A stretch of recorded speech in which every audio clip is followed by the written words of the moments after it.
Midsommar is one of the most subversive horror films in recent memory. For one thing, it takes place almost entirely in daylight. For another, it features a protagonist that is almost entirely passive. Even though it's the daylight aspect of the film that usually gets the most attention, the feat that Midsommar achieves with Dani's passivity is actually a far more impressive achievement. Tension in horror films comes from placing your characters in situations where they have to make decisions fast. Momentum is based on the assumption that those decisions are at least somewhat viable. They have to be, so that the monster doesn't catch up. But throughout Midsommar, which is almost 2.5 hours long, Dani quite literally makes just one decision. It should be narrative catastrophe, but curiously enough, I struggled to find a single dull moment from one of the longest horror films of all time. I was captivated. And that is entirely because of the brilliant way in which director Ari Aster has elected to reveal Dani's character, not through action, but through inaction. Revealing character means letting the audience get to know them.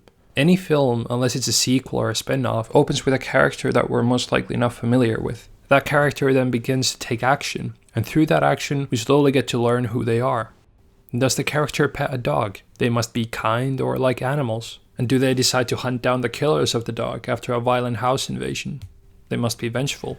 Usually, if a film is any good, the character learns to know themselves just as we learn to know them. Their actions at the start of the film are motivated by their fatal flaw, the lie that the character believes. Most times, the fatal flaw is born as a result of trauma. It's a defense mechanism that helped the character manage a particularly tough situation in their past, but is now turning against them and threatens to ruin the entire rest of their lives, thus fatal. For example, after losing his partner and all of their eggs in Finding Nemo, Marlin becomes extremely overprotective of his one surviving child. He's unwilling to let Nemo do anything, even go to school. His inability to do so causes friction in their relationship and threatens to eventually cause the one thing that Marlin fears the most: losing Nemo. Towards the end of the film, the character usually becomes aware of the destructive nature of their ways and elects to either change them and persevere, or not and perish. Even at the risk of losing Nemo, Marlin gives him the permission to try and save Dory. No, I am not gonna lose you again! Dad, there's no time! It's the only way we can save Dory! I can do this! You're right. I know you can. But what do you do when your character's fatal flaw quite literally prevents them from taking action of any kind? What do you do when that flaw is passivity? Let's take a look at Dani. As a result of the traumatic event of losing her sister and parents, Dani has shut herself from the world entirely. She's afraid of interacting with anything or anyone, lest she cause herself more pain. She knows that the relationship with Christian is coming to an end, and yet finds herself unable to do anything about it. An active character, albeit initially wrong in their actions, is always at the helm of their own story. They take us from place to place through their own decisions, and the things that they learn from those places end up informing their change. But Dani is afraid of change. She resists action of any kind.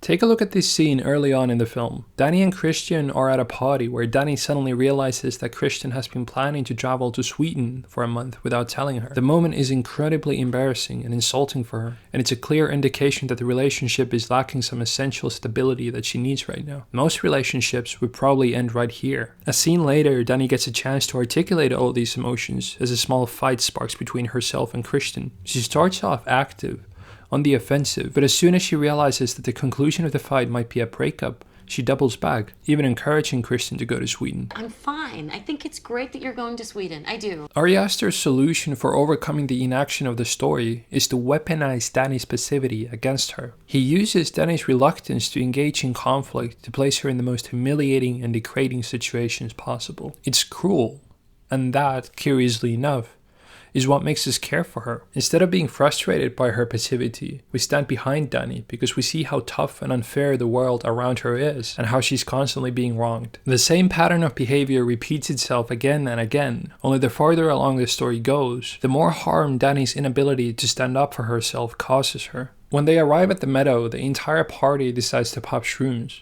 Dani politely refuses, but when the issue then turns into a question involving the rest of the party as well, social pressure forces her to agree. Dude. Because she went with the flow, she ends up having a horrible trip. Usually at the midpoint of the movie, the protagonist is given a glimpse at life outside of their fatal flaw. For Nemo, it's the jellyfish race, where Marlin finds himself letting go of his worries and enjoying life for just a moment. The clownfish is the winner! Woohoo! only to realize that Dory didn't make it out. The world of the film is pushing against Marlin, telling him that if he doesn't stick to his fatal flaw, horrible things will happen. But Midsommar, once again, subverts. Midsommar's perhaps most famous scene, the cliff jump, occurs roughly at the middle of the movie, but is not actually the midpoint. If Dani had at this moment broken out of her passive ways and, for example, done something to prevent the elders from jumping, it could have been the midpoint. There's actually a deleted scene of the movie that I'll link below, where she does just this. No, wait, stop! But in the theatrical cut, she just stands and watches. The real midpoint, instead, occurs a few scenes later where Dani is offered a place amongst the cult, a place where she has a chance to feel held. Instead of getting a momentary glimpse at life outside of her fatal flaw, like Marlin, she has it affirmed by the cult. Pella tells her the exact opposite of what she needs to hear, that it's okay to be passive. It's okay to mindlessly follow rules and tradition, even if it means watching two people die. Now, of course, this isn't true, but Dani can't tell the difference. For her, the cult is all that she needs for it to be. If she stays here, she'll never have to make another decision for herself. All she has to do is follow a tradition. After the midpoint, the other characters begin to distance themselves from the cult experience, observing their ways to academia or just disappearing entirely. But Dani begins to flirt with them in a more intimate way. She agrees to take part in communal activities and joins the maypole dance competition. Once again, instead of the story engaging us through Dani's action, it engages us through her inaction. We see that this is a dangerous place for her to be. Strange things are happening. Her friends are dying. We are rooting for her to leave. What the fuck, Mark? But Dani is happy. The maypole dance is the epitome of her fatal flaw. The dance is about stamina, but more than that, it's about sticking to what you're doing, even when it gets painful. Dani's inability to part with her toxic ways is literally what causes her to win the dance and get crowned as the May Queen. When she victoriously turns back to the audience, once again it's the cult cheering her, not Christian. The cult is willing to reward Dani for her toxic ways, whereas her boyfriend is barely willing to look. This is the moment in the film where all is lost. Dani is embraced from all sides. Her need to make decisions is non-existent. But Ari Aster is yet to break her completely, to deliver the final emotional gut punch that snaps her back into reality. Christian cheats on her. If Marlin's journey was to go from overprotective to trusting, then Dani's was to go from passive to active. Midsommar forces us to watch her get wronged in every imaginable way. Inside, we begin to boil, just like her. Which is why it doesn't take much for us to get behind the first and only decision that Dani makes in the entire movie. Christian must die. Again, the decision is not articulated. We merely see Dani look at Christian and make up her mind. Even when Dani commits the most severe action seen in the entire film, the murder of someone she once loved, it verges on inaction. Christian is then dressed up inside a skinned bear that symbolizes his predatory nature and burned, and as Dani watches, she smiles sincerely for the first time.